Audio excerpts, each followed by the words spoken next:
In 2024, Intel kissed goodbye to a legacy. The Core i series had been an exercise in good branding, offering a single coherent way of categorizing their good CPUs, their better ones, and their best.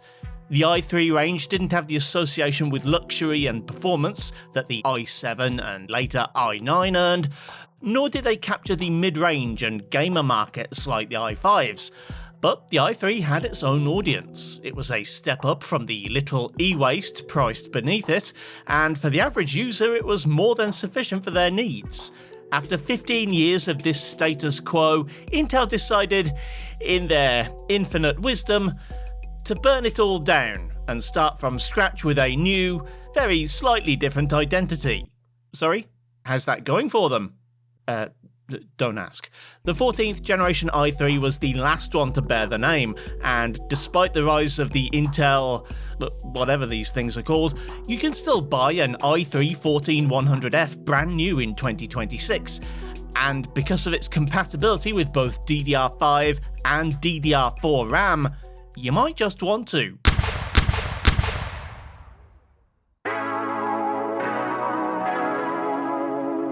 The i3 14100F has some pretty compelling specs, at least by the standards of 9 years ago. 4 full-fat performance cores with hyper-threading, 12MB of L3 cache, and a 4.7 GHz boost frequency would have kicked the old i7 7700's ass, even without years of node shrinks and per-clock performance increases. Unfortunately, in 2026, many games are designed around 6 and 8 core CPUs, so there are some instances of games that are going to have a hard time on any quad core. For that reason, I've opened up the field of games to include a couple of genres that don't normally need heavy processing power. The test GPU is an RTX 5090, which is of course massive overkill, but it does help guarantee that the GPU isn't the bottleneck, which wouldn't be the case with something more realistically priced like a 5060. Also, out of respect for the current memory climate, I've used 2 test platforms, one MSI Tomahawk using DDR4 and one MSI Torpedo using fancy DDR5. Both of them were tested at their respective XMP profiles, as well as with XMP disabled. I know that even high-performance DDR4 is expensive these days, so I thought it might be worth knowing if cheap DDR5 RAM is worth the premium. The CPU has been tested at mostly stock settings, with only the power limit adjusted to make sure there's no PL throttling, and I switched the stock cooler for a cheap Thermalright unit, as the Intel model hit 98 degrees in Cinebench.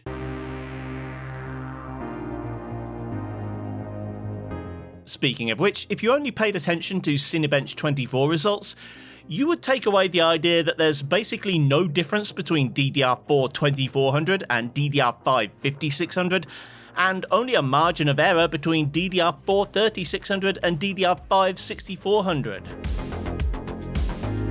The same holds true for 3D Mark's CPU profile, which scarcely shows any delta between the memory setups at all.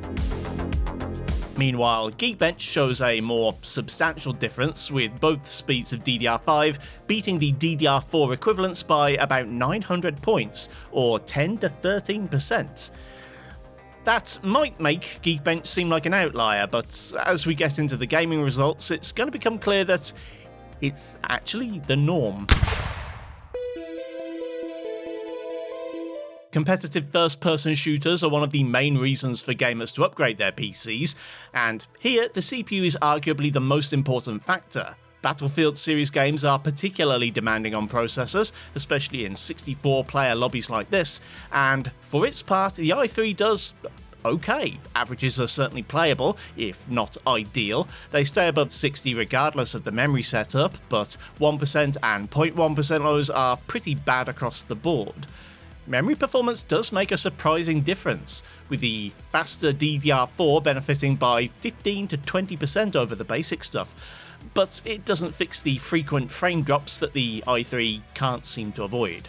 On the DDR5 front, however, things get radically different. At both 5600 CL46 and 6400 CL38, the i3 really steps up its game, and I think we're talking about some surprisingly good, playable results for a competitive title.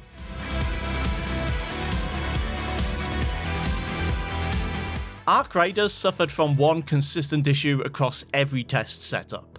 Like most UE5 games, geometry gets more complex the closer it is to the player, and upon first loading the game, it can take a moment for the highest definition objects to load in. On the i3, that was a little longer than I'm used to. Not problematically long, but enough to make you think you'd forgotten to turn the quality settings up for a moment. The 14100F is surprisingly capable here, staying above 60 FPS for the most part. Once again, the RAM speed makes a pretty big difference to the average, with even the base spec DDR5 outperforming the high-speed DDR4, but also doesn't seem to fully resolve the slow load-in problem that I mentioned earlier. Single-player RPGs like Crimson Desert shouldn't really need high-performance CPUs. Yes, it has a vast open world and lots of NPCs, and that's the kind of thing that can make a quad-core CPU get nervous. However, the occasional frame drop or stutter shouldn't be the difference between winning or losing, and even if it is, you just load your save and try again. That being said, the i3 is only going to have problems with the slowest of DDR4. The average wandering through Hernand is barely 60 FPS with the stock DDR4 2400, whereas the faster 3600 kit boosts that up into the 70s and improves 1% and 0.1% lows as well. Meanwhile, all of the DDR5 results are pretty excellent, though neither kit offers a perfect locked 60 FPS. I tested Resident Evil Requiem in the first area of the game because it has a fair number of NPCs. You'll only occasionally find scenes that are this heavy on the CPU throughout the game, but it's usually best to judge these components by how well they perform at their worst. I also ran two tests. In one I have path tracing enabled, which is a GPU effect but which also has an impact on the CPU, and RAM speed actually proves to be the difference between a passing grade and a fail. Both DDR5 kits far exceed the DDR4 results, but none of them are capable of a perfect flat frame time graph.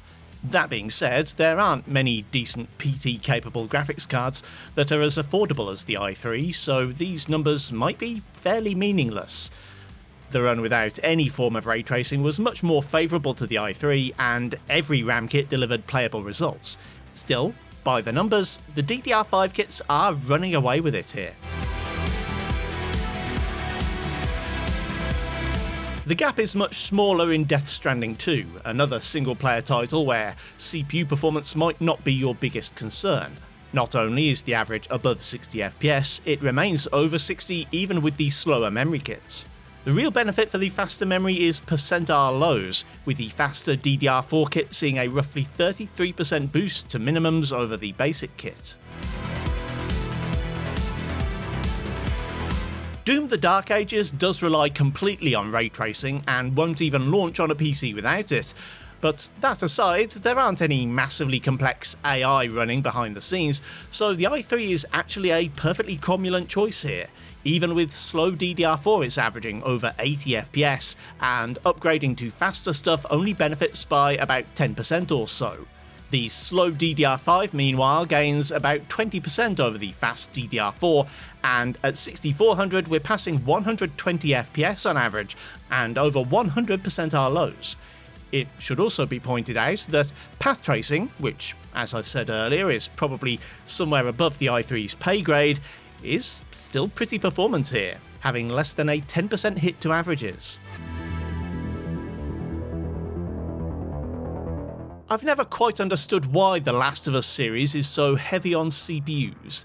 I've joked in the past that maybe it's to do with the squirrels, but it struck me as I was testing the 14100F that performance does drop right around the time these little bastards show up. How much do they know? Just how did Abby find Joel anyway? Answer me, you fluffy fuck! Despite being so CPU intensive, the i3 can handle The Last of Us Part 2 quite readily, and delivers around 80 FPS on average in the test scene. The difference in RAM frequency also has a fairly marginal effect, with the very best results only about 30% higher than the very worst. Like with Arc Raiders, there can sometimes be an issue with lower spec CPUs in Baldur's Gate 3.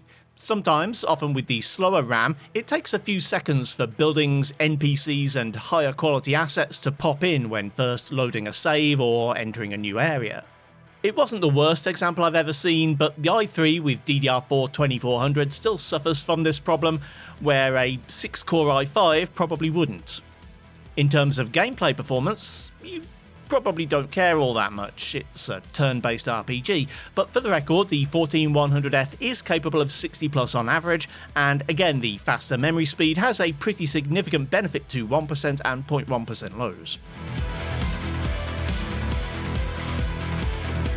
Hitman World of Assassination has a built-in benchmark that I like to use in CPU reviews, because with the simulation level set to best, it can be a real workout for a processor. This kind of high-impact setting really sorts the wheat from the chaff. That being said, it's also something of a no-brainer for people stuck with lower spec CPUs to just turn it down and regain a ton of performance. At best quality, the simulation drives 1% and 0.1% scores way down, despite the otherwise healthy averages. At base quality, all the numbers jump up, and the i3 is suddenly bordering on a high refresh rate experience. Finally, my Cyberpunk 2077 test run is a bit too much for the i3. My drive from V's mega building to the city centre, followed by a walk through the crowds under the holographic koi, was pretty rough going on every test setup. With the RT Overdrive preset, the average was way down in the 40s and 50s, and lows were around 30 FPS, even with fast RAM. Dropping path tracing and RT altogether helps, but still fails to hit 60 FPS. One setting I forgot to try on the DDR4 kit was crowd density, and I think if you're going to play this game on a quad-core, you should definitely consider turning this down, because it has a substantial effect on performance to the point where even path tracing is playable.